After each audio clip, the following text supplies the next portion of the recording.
Welcome back to my channel. This is Vardha here. I know this video is kind of late, or I have not been sharing as much content as I would have liked in the past. Life got in the way. I rejoined my office after surgery, and I had things going on at work that left me with no energy to do anything in the evening. And also, my older one graduated from high school, so that was another exciting thing. All in all, what I did was this weekend, since it's a 3-day weekend here in the US because of Memorial Day, I managed to get some time and whip up a bunch of cards just to push myself out of the funk that I had gotten myself into. And I decided to share several tips with you, kind of around the theme of how you can reduce some of the guilt that you might have with crafting. And I know this may not be relevant for all of you, but as you get into crafting more and more, if you are anything like me, there is a little bit of guilt that is associated. Sometimes it is about not making the best ever card, or oh, I wish I had changed this one thing on the project, or oh, I have too many supplies and maybe I should not have so many supplies and I should use them up, or it's just I just can't craft with everything. It's overwhelming. It's I have too much supplies and I don't know what to do, and I have spent so much money on it. I mean, too many different ways that the guilt demon can attack us in completely innocent ways, and then in some not innocent ways. And I think I'm a professional worrier. I should be paid to worry. Sometimes I feel that way, and sometimes I'm the most positive person. I don't know if it's my after surgery hormones that's making me like this, but here I am. So today I decided to put together some tips that all of us could use in our everyday crafting to stay motivated, get the most out of our whatever effort we put in, get the most joy, spread the most cheer, use our time and supplies wisely and most productively, and make it a guilt-free experience, so to say. I do not promise that each of these tips might work for each and every one of you. It's just my personal experience, and I also do not promise that this is the end-all be-all kind of a game. No, but we need to start somewhere, and this is me sharing with you and starting my journey, or another episode in my journey. So here we go. My first tip is, don't throw away half-done projects, or if at a certain point in time you have created a card panel or you have created just the floral arrangement, but you don't know the exact sentiment you want for it, or you might have just created a small flower or a die cut element, don't know what to do with it, just leave it be. These two cards were actually that. The panels were made. This one was without a sentiment. This one was here. I was not particularly happy with what happened here. I had just left these two hanging around. I started with these two. I just wanted to pull them out of their hiding place, so to say, and I'll tell you, not hiding place, but I'll tell you where they were, and pull them out, and it got me started. Within 5 minutes, I had made 2 finished projects that made me really happy about using my supplies, finishing my half-done projects, and also getting things restarted, so to say. All I did was, on this one, I added a matching sentiment. This sentiment comes from Spellbinders, one of the card kit die sets, I think. I will track down the supplies for you, don't worry about it. But this sentiment die is from Spellbinders, and then this was, I believe, the arrangement and everything is from Spellbinders card kit, older ones, and then this stamp, heat embossed, it came from a Simon Says stamp. So very quickly I was able to pull things from my stash, put them together, and I have 2 finished projects. So yes, that's my first tip. Don't throw away whatever half-done projects or things you might have. Save them and use them up when you want to restart your game, or when you come back from a vacation, for example. In my case, it was coming back from surgery, but something like that. And now let's talk a little bit about how to store these things. I either store mine in tiny little drawers like this. I'll show you a messy part of my workspace, but it's not messy, it's organized chaos. So see, that is the arrangement I have. Here I have so many half-finished die cuts and stuff. That is one way I save it. And things go in these drawers if I know that pretty soon I'll be using it, or I have recently pulled them out and trying to resurrect them, so they are work in progress kind of thing.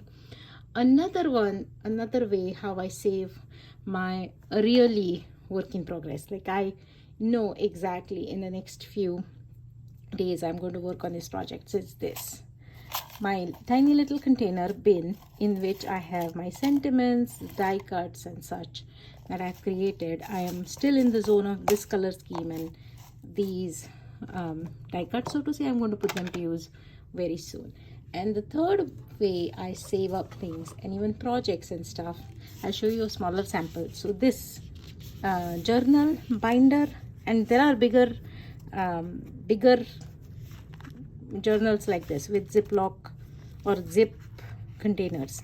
So I have saved the recent Spellbinder Club Kits die cut stuff here, and I will keep adding to this, and I might stick some ideas about what I want to do with them over here, and slowly but surely I'll go through this stash. So this is another way. You can have a smaller one, bigger one. You can do it with your die cuts, your even I think this if you get it in a bigger space, bigger journal, you can fit your entire project. This one is too small, but you can fit your entire project in a bigger space. I could probably tuck it in here.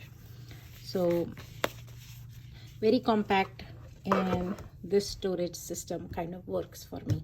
At least that is where I am currently. Okay, my tip number 2, when you want to address the guilt of having too much stuff and not doing enough with them, just pull a few color coordinated items. In my case, I did it with a few completely unrelated products, like they're not from the same company, not from the same collection.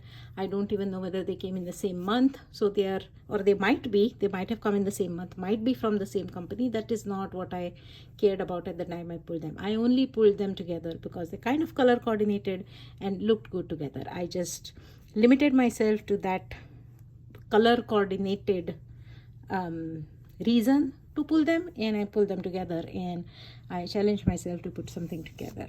So this is my first project. This one is a pattern paper that came in one of the kits. I'll link to the actual supplies, possibly the actual pattern paper, if not to the kits from where all these supplies came. This was from a completely different paper pad, and this is a chipboard sticker that came from one of Spellbinder's recent kits. So all that is tying all of them together is they are color coordinated. That's all. So that is the rule I put to pull things from my stash and work through them. This is another example. This is a 6x6 paper. This one. This was a 6x8 paper pad, and I don't even know whether they are from the same company, but they kind of color coordinated. And I have been making a lot of grad cards like, hey, this is your life, or this is all about you, and congratulations, and celebrate yourself, and all those kind of sentiments. So I thought this was just perfect. It all begins with you. It has a lot of good words and sayings and stuff, kind of color coordinated. To put them together, I just used the entire paper as is, and at the back I added a panel that is also 6x6, scored it on the side and attached it with a double-sided tape, just like you do for a shaped card. But in this case, it was not any fancy shape, it was just a square. And these two were panels that were cut from another pattern paper pad. To tie these together, I just went around the edges with some matching colored ink cube to make it look a little more finished. Put them together. This is foam mounted and the bottom one is not. That's it. easy peasy, but I think a pretty good project, and it helped me get my creative juices flowing more. So that is my second tip. Pull a bunch of color coordinated stuff and start creating with it. And remember, the decision should be, I'm going to make something extremely beautiful and perfect out of this. No, the decision should be, I'm going to use them up to make as many things as I can. And if you have seen some of my previous videos in the past, then you know I like to work a lot in batch fashion or assembly mode.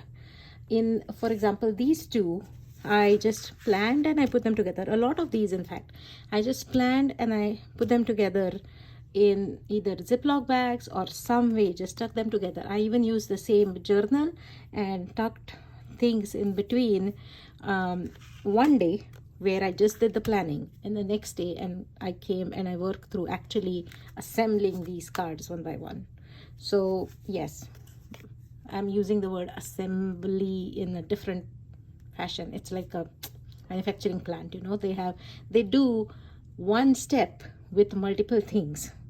For example, if a car is being painted, they are not painting one car and then going to do the next step on that car and then they go and do the next step on the next car. No, they paint a bunch of cars. There is one assembly, one place where all the cars get painted, or all the cars get their doors fixed, or all the cars get their XYZ done.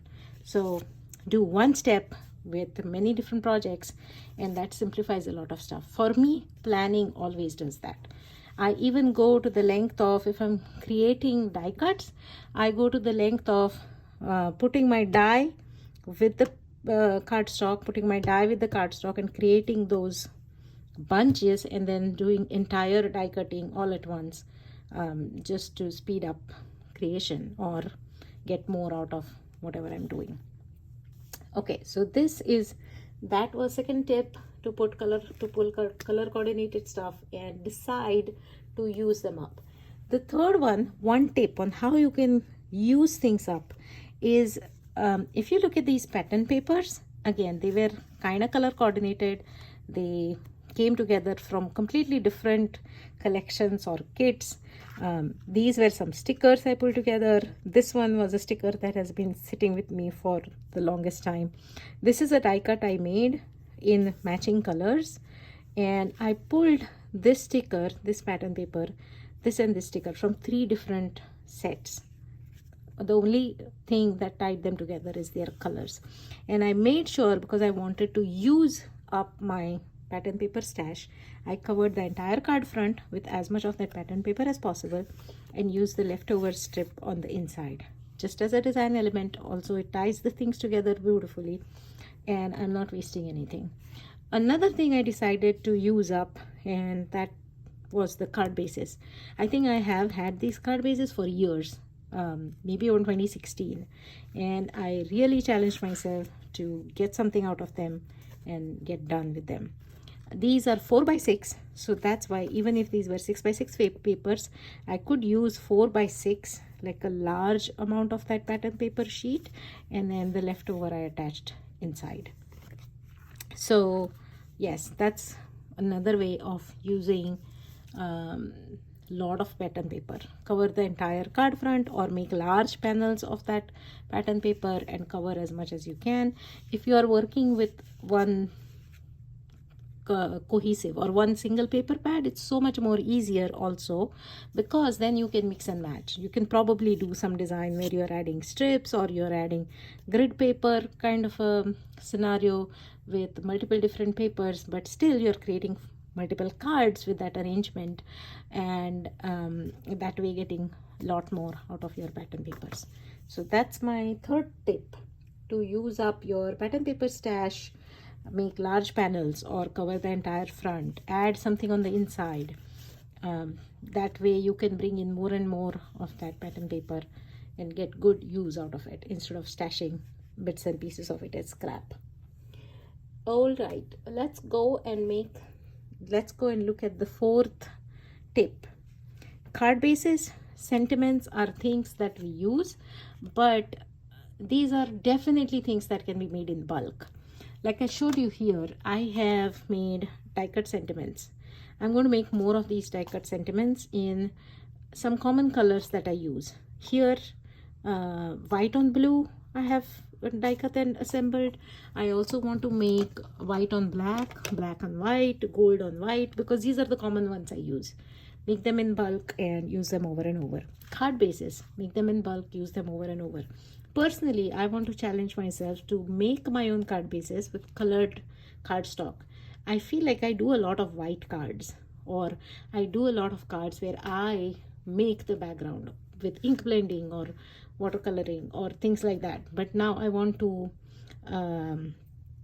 guide myself more and more into making colored card bases, and that's why I'm going to make cards with, or card bases with colored cardstock ahead of time and use them in my crafting. Same way with sentiments. The other time, I think I shared it on Instagram reel or here, I don't remember. Your sentiments, when you are making either heat embossing or hot foiling, it always pays to make more or make multiple at one go, because once you heat the tool, it gives you better results, and it always saves a lot of time instead of making one at a time per project. So make them in bulk and store them. I even have them stored here in Ziploc bags. I can just pull them up and show you. I have a bunch of them stored here in Ziploc bags, and I haven't had to foil a sentiment in a long time because I'm still using these up. Just like that.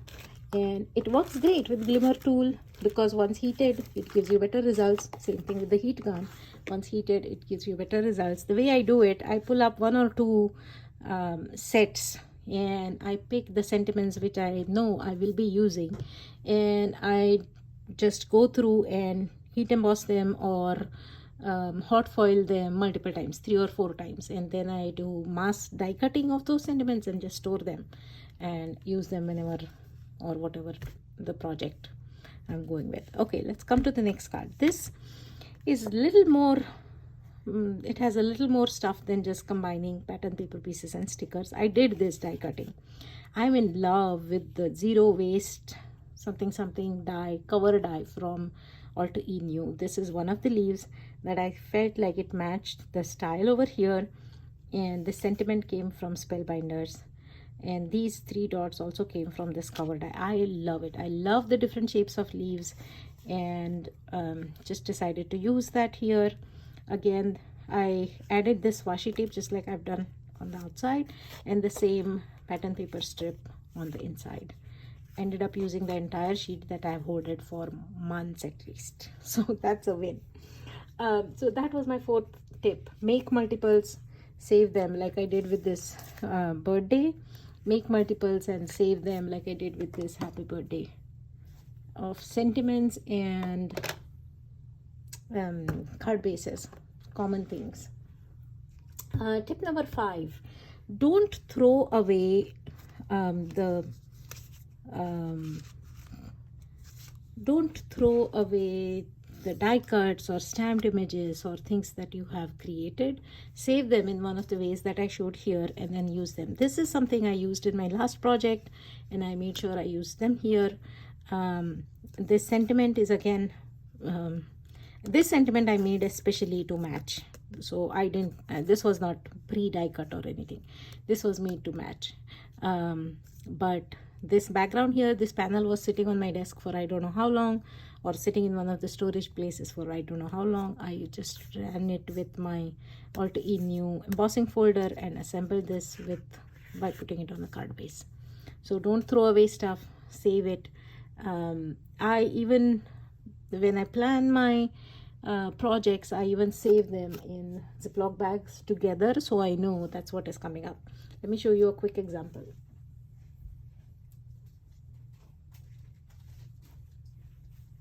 So recently I had die cut a bunch of white flowers, and I wanted to make another video, it's coming up, where the background is really busy. I find myself struggling when the pattern paper is really busy, and one of the ways you can, one of the many ways you can tone it down a little bit or make it workable, in my opinion, is to add something really light colored or even white as the focal point on it. So for that I have collected a bunch of stuff, and I am sure I will come up with more tips on how to use the busy pattern papers or very bold bright pattern papers, and they are all sitting together like this. So when I know I'm ready to do that video, that's what I will pick up.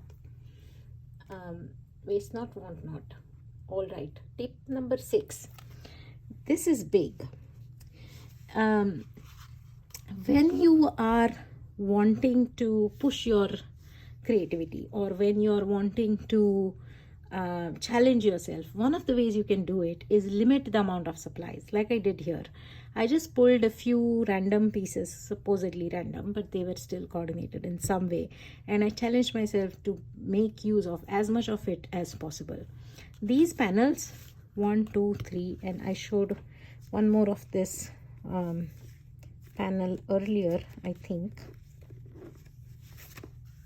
These 1, 2, 3, 4, 5, and there was one more which I had used. So all of these came from the single sheet. At that time I had simply trimmed them and kept them away, but I decided to make sure I'm going to use all of them. So I constrained myself that I'm not going to take out my sentiments. I'm going to make use of what I have here and just challenge myself full on with that. And I came up with multiple ideas. Like in the previous one, I covered the entire front with pattern paper just to break the monotony, or just to add a little more of the focal point on the back. I paired it up with a matching looking pattern paper, and I added this on top. So by staying to that limited either color palette or limited supplies, or limited, in my case here, a bunch of papers, and the only die I allowed myself to use was probably this die here from Spellbinders. Otherwise, either the die cut was ready, or I was going to find an alternative. So this is also because it's full of sentiments and I love it. I have used it over and over again. It sits on my desk. It never goes back to any bin because I know I'll be pulling it up next day. So this was a die of the month from September 21, an older one too, but I still get great use out of it. So yeah, coming back to here, and to add a little more variety, I introduced only tiny pieces of either a technique or a supply. So this here, to break up this pattern paper and to add a little more element of interest to the background, I added half a washi tape strip. This is a wider washi tape strip, but I had cut it into half, and that half was sitting somewhere. So I just pulled that up and use only that half width washi tape over here. Also, these stickers were lying in one of my drawers, so I just pulled them up. I think they are from very old, I won't even be surprised if I bought them in 2012. So very old stickers, but I just pulled them together to give it a little more interest, so to say. So one way was just combining these. Second was add tiny bits of additional supplies, or they were just sitting on my desk basically, so that's why. And the third one here, I did partial die cutting to extend the size of my die, so to say. So this card base here is 4x6. My die is 4.25 by 5.5. So I ran the pattern paper all along till here. Did not cut the leftover, like the edge. I did not cut that, and then turned it around and then cut the other side. So you see, this is really, the middle portion got elongated a bit, but that's how I was able to make use of 5.5 die to get a 6-inch cut.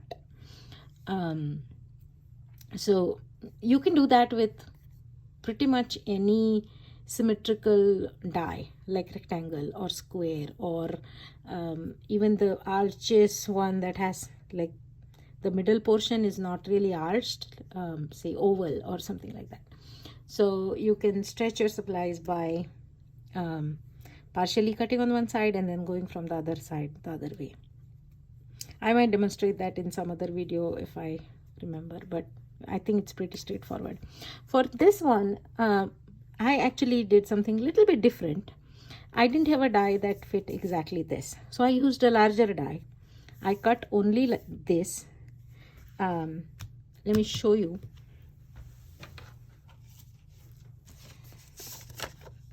So this was the die I used. I cut this. The two edges did not get any die cutting on it, and then I went over and did this cutting. So this time I got the other two edges. This is another way you can change the shape of your die, because the next one was small. It would have trimmed out the size or the sides of my flowers. I did not want that, so I just decided to use a larger one, but get that do die cutting twice to get that size of dies that I wanted. So that is tip number 6. Constrain yourself, stretch your ideas, and get more out of your supplies by adding your creativity. I think these both are just continuation of that same kind of tips and tricks, but there is something I have done that is extreme. What I find myself doing is, when I get a card kit, I might make 2-4 cards with them, and the rest ephemera pieces and everything just sits. Especially I get so lost in ephemera pieces that my chipboard stickers simply sit on the side and wait. They are too pretty and I hoard them. Sorry, but it's the reality. So I have decided to put a rule on myself to use at least 50% of my supplies before I go and buy more. I don't know how much I will be able to stick to this, but this might be extreme for you. But this is another way you can constrain yourself. Make a promise to yourself that unless and until you use up X amount, or you meet some criteria for your current stash, you won't add to it. You won't build more on it. So this is where I decided to use some of the chipboards in the older cards that I just shared. I also use some chipboard stickers there. I use them here, and this is a chipboard sticker. I used 1, 2, 3 over here. This is another pattern paper. I simply used this as a guideline and fussy cut it. And to just make it more cohesive, I went around the side with a gray black ink pad just to give it a finished look. And this card I saved the best for the last. I love this card. Again, completely different pattern paper pads, but they just work together because of their color scheme. And I decided to use this panel. I think this came up from this kit, if I'm not mistaken. I mean, this pattern paper pad, I think so. I may be wrong, but I had this saved somewhere. I just went around it with a black ink cube, added more stripe and a banner over here, and then added a brad at the top, and then foam mounted everything. Originally this panel said missing you. Right now I don't see myself using that sentiment sometime soon, so I just decided to go with celebrate today, because I've been, like I said, I've been doing a lot of grad cards and celebrate and all that cards thanks to my older ones. So yeah, this works. So that's it. I have come to the end of my sharing of cards. I hope you enjoyed my tips and tricks, and here is a preview, or here is a close-up of all the cards that we shared today. And I made all of them in about 8 hours, 6 to 8 hours, between 2 days, between the planning and then putting it aside and then coming back and finishing it off. I think it took me about 6 to 8 hours, but this is the spread. This is the entire spread of what I worked on, and how I'm challenging myself, how I am giving myself ideas to not drown in guilt, but start putting my supplies to more use and get the best out of my time, my supplies, and everything. I hope today's video has given you some ideas, some inspiration on how you can use things, or how you can store things or how you can speed up your crafting, get more out of it. I hope in some way this video has been useful to you. Thank you so much for sticking around. I am so grateful for your support of my channel. Don't forget to subscribe, like and share, and you have a blessed day. Bye now.